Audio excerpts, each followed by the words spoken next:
हाँ जी, चलिए स्टार्ट करते हैं गाइज़। हमारा मुद्दा ये है कि अगर आपको गूगल शीट में डिफरेंट डिफरेंट शीट से डेटा लेके आना है, कंबाइन करना है, तो वो कैसे होगा? उसमें क्या प्रॉब्लम्स हो सकती हैं? क्या-क्या चीज़ें आपको ध्यान रखनी है? ठीक है? ये मेरे क्लाइंट का एक रिक्वायरमेंट आया था उनके प्रोजेक्ट पे जब मैं काम कर रहा था अभी पिछले हफ्ते, तो काफ़ी इंटरेस्टिंग था, तो मैंने इसलिए आपसे शेयर कर रहा हूँ। ठीक है?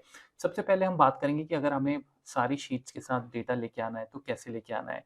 और उससे पहले हम ये बात करेंगे कि अगर मान के चलिए एक सिंगल शीट से जैसे सपोज़ आपको डेटा लेके आना है, how to bring the data from the single sheet, ठीक है? सपोज़ हाउ टू, क्योंकि ये फर्स्ट पॉइंट जो है वो अगले पॉइंट से जुड़ा होगा, ठीक है? How to bring the data from a single sheet. वैसे तो सिंगल शीट के लिए हम क्यों करेंगे, बिकॉज़ वो तो हम नॉर्मली इक्वल्स टू भी कर सकते हैं, लेकिन फिर भी अ, मैं इसमें आपको ये स स्टेप बाय स्टेप आपको समझाने की कोशिश करूँगा, ठीक है? मैं इसको यहाँ 1 मिनट के लिए रख देता हूँ हेडर्स को, ठीक है?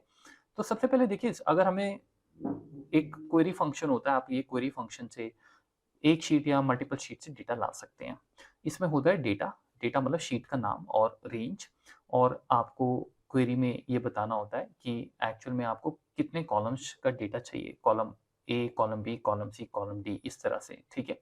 और हेडर्स अगर आपको चाहिए तो आप ट्रू कीजिएगा, अगर हेडर नहीं चाहिए तो फॉल्स। अगर आप हेडर यहाँ पे नहीं लिखेंगे तो वो बाय डिफ़ॉल्ट ट्रू लेगा, मतलब हेडर्स आ जाएँगे। तो देखिए, मैं आपको वैसे समझाता हूँ कि देखिए हमारे पास एक डेटा है, आप देख सकते हैं निशा एक शीट है, तो आप निशा शीट साइन ऑफ एक्सक्लेमेशन लिखें और यहाँ पे डेटा डाल दें, let's say A1 to C4, ठीक है? और इसके बाद क्वेरी लगाएँगे। क्वेरी में आपको क्या करना होता है, क्वेरी में जैसे मैंने बोला, आप सिंपल सिलेक्ट लिखें A, B, C। Let's say आपको 3 कॉलम चाहिए, आपको जितने कॉलम चाहिए आप उसके अकॉर्डिंग इसको फिल करेंगे। और ये डबल कोट्स में रखना है, याद रखना दोस्तों, ये छोटी-छोटी बातें हैं, दिखने में ईज़ी लग रहा होगा पर जब आप करोगे ना तो गड़बड़ हो सकती है। ये देखिए, हमारे पास टोटल 3 कॉलम्स आपके आ गए, ठीक है? और अगर आपको गूगल शीट अब में आप काम करते हैं और आपको कभी प्रॉब्लम आ जाती है कि भाई डेटा सेंटर में कैसे अलाइन करना है, जैसे ये देखिए, ये डेटा मैं पूरा सिलेक्ट करता हूँ, control shift right arrow, control shift down arrow, और यहाँ पे जाके जब हम, लेट्स से मैं इसको यहाँ राइट कर देता हूँ, यहाँ से भी आप कर सकते हैं, पर मैं आपको शॉर्टकट की बता रहा हूँ, ठीक है? ये देखिए, मैं यहाँ सिलेक्ट करता हूँ दोबारा से, अब मैं करूँगा कंट्रोल शिफ्ट ई, तो क्या होगा, डेटा सेंटर पे अलाइन हो जाएगा, ठीक है? तो ये बोनस टिप आपके लिए। अब देखिए, ये डेटा मेरे पास आ गया, वेरी नाइस, ठीक है? अब ये जो मेरे पास डेटा आया है, ये तो एक ही शीट से आया, तो एक ही शीट से डेटा अगर चाहिए वो तो मैं नॉर्मल इक्वल्स टू करके भी कर सकता हूँ, राइट? अब जैसे हमारे पास आगे एक और शीट है, आकाश। अब देखिए, आकाश का सीरियल नंबर जो है वो है 11, 12, 13, 14, 15, और निशा का सीरियल नंबर है 1 टू 6, ठीक है? दोबारा यहाँ चलते हैं। तो अब आपको क्या करना है, ध्यान से देखिए। जब भी आपको मल्टीपल शीट्स के साथ काम करना है, तो ये सिलेक्ट एबीसी तो सबके लिए सेम रहेगा, राइट? क्योंकि ये आपको ध्यान रखना है कि कॉलम जो है वो स्ट्रक्चर सेम होना चाहिए सबका, नहीं तो गड़बड़ हो सकती है। ठीक है? डिटेल में बात करेंगे, डोंट वरी। देखिए, ये जो आपका शीट का नाम है ये, सबसे पहले आप क्या कीजिए, सिंपल एक कर्ली ब्रैकेट लगाइए यहाँ पे, और एक कर्ली ब्रैकेट यहाँ पे लगाइए और थोड़ी-सी स्पेस दे देते हैं, और आप क्या करेंगे, दूसरी शीट का नाम यहाँ पे देंगे कर्ली ब्रैकेट के पहले, ठीक है? और यहाँ पे हम सेमीकोलन लगाएँगे, ये वाला, ठीक है? और अब मैं दोबारा से कंट्रोल वी करूँगा, और रेंज तो सेम ही है ना? लेकिन नाम शीट का चेंज हो जाएगा। तो हम क्या करेंगे, आकाश का नाम यहाँ पे दे देंगे, आकाश, ठीक है? और इस तरीके से अगर आपको लेट्स से और भी शीट के अगर आपको और भी नाम चाहिए तो आप वो भी आप कर सकते हो। चलो हम एक और लिख लेते हैं। फिर मैं कोलन डालता हूँ, ठीक है? और सेमीकोलन डालता हूँ, और मैं यहाँ पे लिख देता हूँ मनीष, क्योंकि आप देख सकते हैं तीसरा जो नाम है वो मनीष है, ठीक है? उसके बाद ये कर्ली ब्रैकेट जो आपने लगाया है ना, ये बहुत इंपॉर्टेंट है, इसका ध्यान रखिएगा। तो आपने क्या किया कि सारी शीट्स को सेमीकोलन के साथ कंबाइन कर दिया, रेंज सब में सेम रखी है, और आपने कहा है कि तीनों के तीनों कॉलम्स हमें चाहिए, ए, बी, सी, ठीक है? अब देखिए, जैसे मैंने एंटर किया, अब आप देख रहे होंगे कि भई यहाँ पे हमारे पास एक प्रॉब्लम हो गई है कि भई वो डेटा एक्चुअल में कैप्चर नहीं हुआ, ठीक है? अब मैंने जैसे बोला, देखने में ईज़ी लगती है चीज़ें, इवन आप आर्टिकल पढ़ रहे होंगे। अब आप ध्यान से देखिए मैं क्या करने वाला हूँ। ये जो हमारा डेटा है, ये वाला, ये जो फ़ॉर्मूला है, मैं क्या करता हूँ, कॉपी करता हूँ इसको फिलहाल, और मैं यहाँ पे सिंपल इसको यहाँ पेस्ट कर देता हूँ, और हम लोग जो हमने पहला स्टेप किया था, मैं सिर्फ़ उसको यहाँ पे लेके आ जाता हूँ। ये मैं आपको वीडियो डिस्क्रिप्शन में दे दूँगा ताकि आपको कोई दिक्कत ना हो, ठीक है? क्योंकि ये शीट शेयर करना मुश्किल होगा मेरे लिए, लेकिन फ़ॉर्मूला ये हमने लगाया था, आपने देखा था, और निशा शीट से हमारे पास चारों कॉलम्स का डेटा आ गया था, ठीक है ना? बहुत सिंपल था, डबल कोट्स का ध्यान रखना है, और कुछ शीट के नाम के आगे-पीछे कुछ नहीं करना है। तो ये हमारा पहला फ़ॉर्मूला था जो हमने लगाया था, ठीक है? तो चलिए मैं इसको ऐसे ही छोड़ देता हूँ फिलहाल, इटैलिक कर देते हैं, ठीक है? अच्छा, अब देखिए, अब यहाँ पे क्या हुआ? अब आप देखा जाए तो ये बिल्कुल सही है, लेकिन अब मैं क्या करने वाला हूँ, देखिए, मैं कॉलम जो ए है ना, उसकी जगह मैं लिख रहा हूँ कॉलम 1, सी कैपिटल है मेरा और बाकी सब स्मॉल है और मैं लिख रहा हूँ कॉलम 2, ठीक है? और मैं लिख देता हूँ कॉलम 3 और मैं एंटर मारता हूँ, ठीक है? सबसे पहले तो आपको ये देखना है कि जो शीट के नाम है उनमें स्पेलिंग मिस्टेक ना हो, ठीक है? स्पेलिंग मतलब गलत ना हो। कैपिटल स्मॉल से शीट के नाम में कोई फ़र्क नहीं पड़ेगा।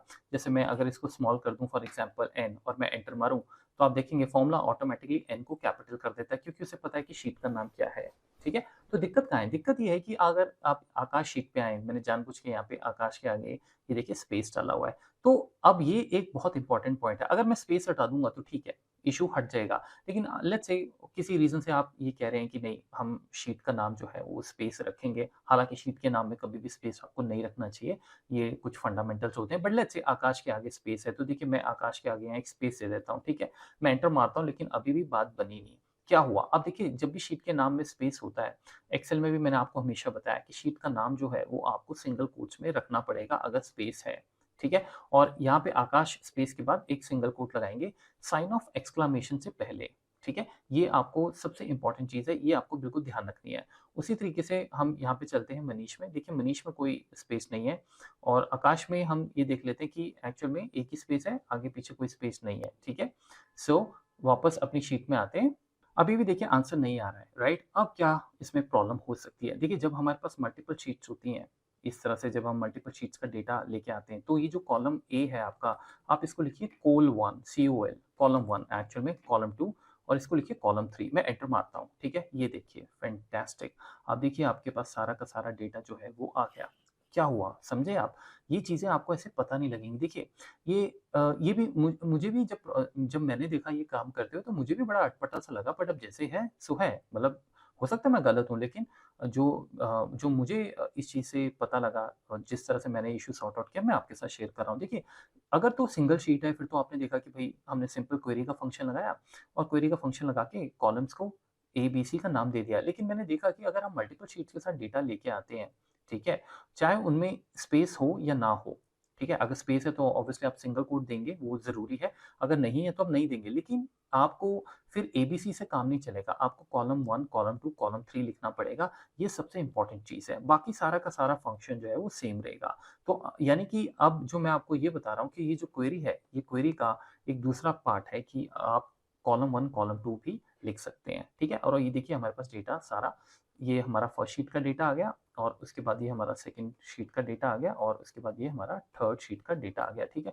तो देखिए ये जो आपके पास पूरा डेटा यहाँ पे आया है, अगर अगर कल को आपको पता है गूगल शीट में multiple users at the same time काम कर सकते हैं। अब जैसे मैं इसको कर दूँ CC2 फॉर एग्ज़ाम्पल, ठीक है? लेट्स से निशा ने इसको चेंज कर दिया तो यहाँ पे जो आपका फ़ॉर्मूला लगा हुआ है, वो ऑटोमैटिकली वैल्यू पिक कर लेगा, ये बहुत अच्छी बात है, ठीक है? तो इसमें आपको समझ आया कि हमें किस तरह से काम करना है अगर शीट के नाम में स्पेस है और अगर मल्टीपल शीट्स का डेटा है तो आपको जो जो इसका जो इसकी टर्मिनोलॉजी है कॉलम्स को रेफर करने की वो ये होगी, ना कि एबीसी होगी, ठीक है? अब देखिए ये तो आपका इसमें फंडामेंटल्स क्या है कि अगर मैं सपोज़ ये कहूँ कि मुझे पहली शीट से सिर्फ़ 2 ही रो चाहिए और दूसरे से मुझे 4 चाहिए और लेट्स से उसके बाद मुझे अगले में से सिर्फ़ 1 ही कॉलम चाहिए फॉर एग्ज़ाम्पल हम सिर्फ़ बात कर रहे हैं, ठीक है? तो देखिए ये भी आप कर सकते हैं। अब ये देखिए टोटल हमारे पास जो नंबर ऑफ रोज़ हैं वो 2 आ गई बिकॉज़ आपके फ़ॉर्मूले में आपने कहा कि निशा शीट से हमें 2 ही रोज़ का डेटा चाहिए, ठीक है? और उसके बाद आप देखिए उसके बाद हमारे पास अगली शीट में टोटल नंबर ऑफ रोज़ 4 हैं, ठीक है? और उसके बाद हमारे पास नंबर ऑफ रोज़ जो हैं वो उसी हिसाब से मतलब आप यहाँ पे एक सिंगल रो रख रहे हैं तो आपके पास सिंगल रो भी आ जाएगी। तो कहने का मतलब ये है कि यहाँ पे आप रेंज अपने हिसाब से भी दे सकते हैं, ठीक है? मैं इसको अनडू करता हूँ। लेकिन आपको करना क्या नहीं है इसमें सबसे इम्पोर्टेंट चीज़ कि अगर आप यहाँ पे 3 कॉलम्स का डेटा रख रहे हैं, तो ये सब में 3 कॉलम्स का ही होना चाहिए। नंबर ऑफ रो से कोई फ़र्क नहीं पड़ता। जैसे मैं बोल दूँ कि मुझे यहाँ पे 4 कॉलम्स का डेटा चाहिए, तो देखिए एरर आ जाएगा।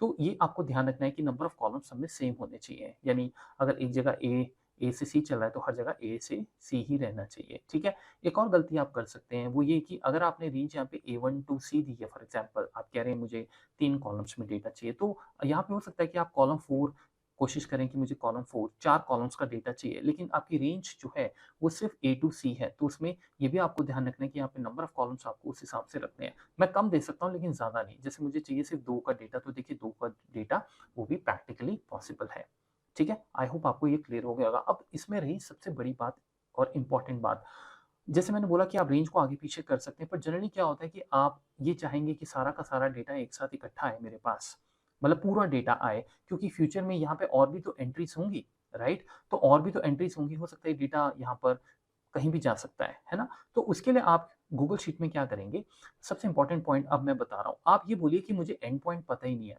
आप यहाँ से ये 4 हटा दीजिए सभी से। इसका मतलब ये हुआ कि डेटा तो A1 से स्टार्ट होगा, डेटा A1 से स्टार्ट होगा, लेकिन जाएगा कहाँ तक, ठीक है? आप ये भी कर सकते हैं कि जैसे आप कहो कि मुझे let's say for example header नहीं चाहिए, तो मैं यहाँ करता हूँ A2 कर देता हूँ, फॉर एग्जांपल सब में A2 कर देता हूँ, ठीक है? मान के चलें, ठीक है?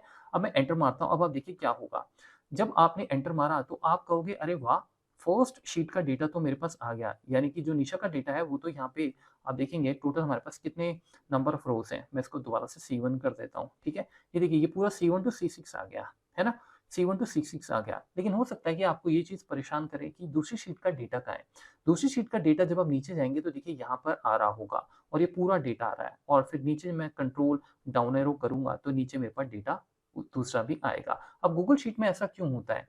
और इसका क्या सॉल्यूशन हम इसे, क्योंकि ऐसे तो कोई भी डेटा नहीं देखना चाहेगा, राइट? देखिए सबसे पहले आप ध्यान से नोट कीजिए कि जब मैंने यहाँ पे मारा एंटर, देखिए ये टोटल नंबर ऑफ रोज़ कितनी ले रहा है? ये 999 नंबर ऑफ रोज़ ले रहा है, यानी 1000 रो पे जो है आपका डेटा, वो आगे से नई शीट का डेटा आ रहा है। ऐसा क्यों? 1000 का डेटा क्यों आ रहा है? क्योंकि यहाँ से हम अपना जो डेटा है वो शुरू कर रहे हैं। आप समझ रहे हैं बात को, राइट? देखिए वो इसलिए हो रहा है बिकॉज़ मेरी जो गूगल शीट है, आपने आपको पता होगा गूगल शीट में शीट्स में नंबर ऑफ रोज़ हम अपने आप खुद ऐड करते हैं। जैसे मुझे 1000 रोज़ मिली हैं, एक्सेल में तो आपको एक साथ वो 10 लाख रोज़ मिल जाती हैं, राइट? गूगल में ऐसा नहीं होता। इसमें आप ये कर सकते हो कि आप इसमें मतलब अगर आपको और भी डेटा इसमें ऐड करना है तो आप वो कर सकते हो। आप यहाँ पे और बोल सकते हो मुझे और नंबर ऑफ रोज़ ऐड करनी है, बट मैंने नहीं किए हैं, ठीक है? क्योंकि मेरे लिए काफ़ी है। तो उसने क्या किया है कि क्योंकि आपने लास्ट पॉइंट नहीं दिया हुआ अपने फॉर्मूले में, क्वेरी में लास्ट रो, तो उसने पूरा का पूरा आपको यहाँ तक डेटा दे दिया कि भई देखो, यहाँ तक डेटा मैं आपको दूँगा जितना भी है। अगर आप फ्यूचर में और डेटा नया ऐड करना चाहते हो, तो आप जैसे ही ऐड करोगे, वो ऑटोमैटिकली फॉर्मूला वहाँ तक चला जाएगा, ठीक है? तो इसीलिए क्या हो रहा है कि उसने सबसे पहले 1000 रोज़ को रिज़र्व कर लिया। एक हेडर है, हेडर हमने इंक्लूड नहीं कर रहे हैं इसलिए 999 आ रहा है, और उसके बाद दोबारा से आप देखिए 1000 से चलते हुए फिर आपका 2000 से नया डेटा शुरू हो रहा है। तो 1000 रोज़ का गैप आ रहा है। इसका मतलब ये हुआ कि अगर बीच में कोई भी डेटा, लेट्स से मॉर्निंग में अगर सपोज़ इस बच्चे ने यहाँ पे कुछ भी लिखा, फॉर एग्ज़ाम्पल 7 C8 एंड कुछ भी, है ना? तो ऑटोमैटिकली डे बाय डे ये डेटा जो है अपने आप यहाँ पर चेंज होता जाएगा। ये देखिए, आ गया ना? राइट? अब हमें ये करना है कि ये सब ठीक है, अच्छा है, लेकिन हमें इस डेटा को इकट्ठा रखना है। तो देखिए उसके 2 तरीके हैं। या तो आप एक सॉर्ट फंक्शन यहाँ पे लगा लें और कहें मुझे सॉर्ट करना है सीरियल नंबर वाइज़। आप सॉर्टिंग कैसे भी कर सकते हैं, वो आपको देखना है। मैं सॉर्टिंग करूँगा सीरियल नंबर वाइज़, ठीक है? ताकि मेरे पास ये सारे सीरियल नंबर इकट्ठे होके आ जाएँ सॉर्टिंग में। अगर आपके पास, आपको लगता है मेरे पास तो कोई ऐसा हेडर नहीं है सॉर्टिंग के लिए, तो सिंपल सी बात है, आप सीरियल नंबर्स बना लो। आप सबको बोल दो कि भई सीरियल नंबर्स हमें चाहिए, ठीक है? हर कोई, आप सबको बोल दो कि आप सीरियल नंबर 1 से स्टार्ट कीजिए, किसी और को बोल दो आप सीरियल नंबर लेट्स से 2000 से स्टार्ट कीजिए, आप सीरियल नंबर, मतलब वो अपने-अपने सीरियल नंबर बनाते रहेंगे। या जैसे मर्ज़ी आपको करना है वो आप देखिए, ठीक है? वो तो मैं आप पे छोड़ता हूँ। तो अब हम, या तो आप यहाँ इसके अंदर ही सॉर्ट फंक्शन लगा लीजिए, या आप सपोज़ अब जैसे ये डेटा आप मैं आपको करके दिखाऊँगा यहाँ पे अलग से, ठीक है? तो मैं ऑल्ट आई सी करता हूँ। मैं यहाँ पे सॉर्ट फंक्शन आपके लिए लगाऊँगा, मैं उस डेटा को नहीं छेड़ूँगा। तो आप यहाँ पे ये कर सकते हैं कि आप सॉर्ट फंक्शन लगाइए, ठीक है? सॉर्ट, सॉर्ट में आपको रेंज देनी है। अब देखिए हमारी रेंज जो है वो ए टू बी है, तो अब सिंपल सी बात है ए टू बी आप देंगे। उसके बाद आपको सॉर्ट बताना है किस कॉलम के वाइज़ करना है, उसका इंडेक्स देना है। मैं सीरियल नंबर्स जो हमारे हैं उसके वाइज़ सॉर्टिंग करना चाहूँगा, ठीक है? अब आप सॉर्टिंग कैसे करना चाहते हैं? असेंडिंग में वो पूछ रहा है आपसे इज़ असेंडिंग, असेंडिंग करूँ? आप ट्रू लिखें या फॉल्स लिखें, ये आपके ऊपर है। मैं लिख देता हूँ ट्रू, क्योंकि मुझे असेंडिंग में ही रखना है, ठीक है? उसके बाद सॉर्ट नंबर कॉलम 2, यानी कि आप सीरियल नंबर के बाद किसी और कॉलम को साथ में उसके सॉर्ट करना चाहते हैं, फिलहाल हम नहीं करना चाहते हैं, तो मैं सिंपल एंटर मारूँगा इसमें, और ये देखिए मेरे पास सीरियल नंबर सारे के सारे इकट्ठे होके आ गए। अब इससे कोई फ़र्क नहीं पड़ता है कि भई फ्यूचर में ब्लैंक रोज़ कितनी है, वो जहाँ-जहाँ डेटा होगा ये तो अपना काम करता रहेगा, डेटा आता रहेगा इसमें, लेकिन वो क्या करेगा कि वो आपको इकट्ठा डेटा यहाँ पे देता रहेगा, ठीक है? और जैसे मैंने आपको बोला कि क्योंकि ऑब्वियसली हेडर्स चाहिए हमें, तो मैं जनरली क्या करता हूँ, मैं या ये जो फ़ॉर्मूला है हमारा, ये फ़ॉर्मूला मैं इसको बेसिकली यहाँ पे हेडर्स अपने जो हैं वो मैनुअली लिख लेता हूँ। जैसे कैम्पेन है हमारा, ये सीरियल नंबर है ना? तो क्योंकि जब आप सॉर्टिंग फंक्शन लगाते हो ना गाइस, तो उसमें हेडर्स नहीं आते। तो ये बच्चों वाली चीज़ें, खैर ये तो आप खुद देख लीजिएगा। मैं control shift right arrow down arrow करता हूँ और कंट्रोल शिफ्ट ई करता हूँ, सेंटर में लाइन कर देते हैं और लेट्स से मैं इसको ग्रिड लाइंस भी दे देता हूँ फॉर एग्जांपल, ठीक है। तो अब ये देखिए आपका डेटा इस तरह से सॉर्ट होके आ गया, ठीक है। अब यही फंक्शन सॉर्ट आप चाहो तो यहाँ पे भी लगा सकते हो, उसमें भी कोई दिक्कत नहीं है, ठीक है। तो हमने सॉर्ट फंक्शन जो है वो भी इसमें इस तरह से कवर किया, तो एक तरह से आपका एक नया फंक्शन भी मैंने आपको बता दिया। अब देखिए मैं क्या करने वाला हूँ, ये तो मैंने आपको बता दिया था, ठीक है। मैं इस फिलहाल इस चीज़ को यहाँ से डिलीट करता हूँ, ठीक है। अब अगर आपको इसी में फंक्शन लगाना है तो भी कोई दिक्कत नहीं है, आप सॉर्ट कीजिए। सॉर्ट के बाद अब रेंज आप नहीं देंगे बिकॉज़ वो तो पूरा का पूरा रेंज क्वेरी फंक्शन से ही आपको मिल रहा है। आप सिंपल कॉमा करेंगे, सॉर्ट कॉलम में जाएँगे और 1 बोलेंगे और कहेंगे ट्रू और आप एंटर मार देंगे, ठीक है। तो ये देखिए डेटा आपका सॉर्ट होके आ गया, कंट्रोल शिफ्ट सारा सेलेक्ट करता हूँ, कंट्रोल शिफ्ट ई और ये सेंटर में लाइन हो गया। तो देखिए ये आपका इस तरह से फंक्शन आप यूज़ कर सकते हैं, ठीक है। तो आपने इसमें इम्पोर्टेंट चीज़ समझी, मैं फिर आपको रिपीट कर रहा हूँ क्योंकि आप इसमें बहुत परेशान हो सकते हो। देखिए, सबसे पहले जैसे मैंने आपको बोला कि सपोज़ देखिए यहाँ पे अब जैसे निशा है, ठीक है। मैं कहता हूँ कि निशा के आगे एक स्पेस है और लेट्स से मैं लिख देता हूँ निशा फॉर एग्ज़ाम्पल कुमारी। ठीक है, मैं ये एंटर मार देता हूँ, ठीक है। अब मैं ओवरऑल पे जाता हूँ। आप ये देखिए फंक्शन ने अपने आप ही उसको निशा स्पेस कुमारी ले लिया और देखिए सिंगल कोट्स भी लगा दिए। बट याद रखिएगा अगर ये शीट पहले से ही स्पेस हुई तो फिर तो आपको ही लिखना पड़ेगा। तो फिर आपको सिंगल कोट लगाने ही लगाने हैं बिकॉज़ अगर आप इस तरह से काम करेंगे, एंटर मारेंगे तो एरर आ जाएगा। मतलब स्पेस अगर बीच में है तो आपको स्पेस देना ही देना है। और अब देखिए मैंने स्पेस भी दे दिया लेकिन आप कहेंगे अरे अभी भी एरर आ रहा है बिकॉज़ सिंगल कोट्स अब कौन लगाएगा? अगर शीट का नाम चेंज हो रहा है बाद में फ़ॉर्मूला लगाने के बाद तो फंक्शन इतना स्मार्ट है कि खुद चेक कर लेता है, ठीक है? तो पहले तो ये चीज़ होगी। अब उसके बाद जैसे मैंने आपको बोला था कि अब जैसे कॉलम ए कर दूँ मैं फॉर एग्ज़ाम्पल और मैं कहूँ कॉलम बी मुझे चाहिए फॉर एग्ज़ाम्पल मल्टीपल शीट से डेटा आ रहा है, तो ये देखिए ये मैंने देखा ये एरर देता है, ठीक है? ये क्वेरी की तरह काम नहीं करता है, तो कॉलम 1 और कॉलम 2 आपको रखना है। ए, बी अगर सिंगल शीट से डेटा चाहिए तो आप रख सकते हैं, ठीक है? ये देखिए डेटा आ गया हमारे पास। ठीक है? अब इसमें भी आपको ये ध्यान रखना है कि अगर ये सी जैसे सपोज़ मैं इसको स्मॉल कर देता हूँ फॉर एग्ज़ाम्पल, अगर मैं स्मॉल करूँगा तो देखिए वो डेटा नहीं लेगा।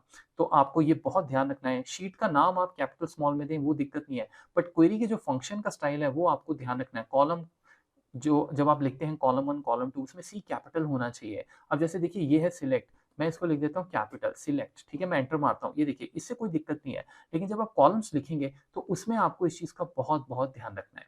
तो आपको समझ आ गया अगर शीट का नाम में स्पेस नहीं है तो सिंपल फ़ॉर्मूला है। अगर कोलन लगाते जाइए और कर्ली ब्रैकेट्स का ख़ास तौर पे आपको ध्यान रखना है, ठीक है? और उसके बाद अगर शीट के नाम में स्पेस है, तो जिस शीट के नाम में स्पेस है, उसको सिंगल कोट्स में इस तरह से रखना है, साइन ऑफ एक्सक्लेमेशन से पहले लगाना है, ये भी ध्यान रखना है। और मैंने आपको क्या बताया, अगर मैं यहाँ पे ए टू सी दे रहा हूँ, तो इसका मतलब पूरी रेंज उठेगी। अगर आप इसको फिक्स करना चाहें, वो भी आप कर सकते हैं। जैसे मैंने बोला कि अगर मैं A2 टू C2 ही कर दूँ फॉर एग्ज़ाम्पल यहाँ पे, तो देखिए पहले शीट से डेटा आ जाएगा, ठीक है? दूसरी शीट से क्या है कि पूरा डेटा आएगा, तीसरी शीट से क्या है पूरा डेटा आएगा, इसमें दिक्कत नहीं है। बट अगर मैं ये बोल दूँ कि मुझे यहाँ पे A2 लेट्स से B चाहिए, तो कल इसमें कलेश पड़ जाएगा, कलेश इश्यू पड़ जाएगा राइट? तो क्योंकि A2B नहीं चलेगा क्योंकि आप यहाँ पे A2B लिख रहे हैं, यहाँ पे A2C लिख रहे हैं, तो सारे के सारे नंबर ऑफ कॉलम्स जो है ना, वो सारी शीट्स के सेम होने चाहिए सबसे पहले। और साथ ही साथ ये भी इम्पोर्टेंट है कि यहाँ पे अगर A2C है, तो यहाँ पे कम चलेंगे, लेकिन ये ना हो कि आप बोलो कॉलम 3, कॉलम 4 क्योंकि 4 कॉलम्स A2C में नहीं आ सकते हैं। अब जैसे मैं सपोज़ यहाँ पे एक कॉलम और ऐड कर सकता हूँ, है ना? और ये मैं यहाँ पे ऐड करता हूँ कॉलम 3 और मैं एंटर मारता हूँ, ये देखिए तीसरा कॉलम भी आ गया। तो ये सब आप कर सकते हैं, ठीक है? तो thank you so much guys channel से जुड़ने के लिए शेयर कीजिए, सब्सक्राइब कीजिए और कोई दिक्कत है तो मैं बैठा हूँ आपकी सेवा में, पूछिएगा डिस्क्रिप्शन में। मिलते हैं फिर हम बहुत जल्दी नेक्स्ट वीडियो में।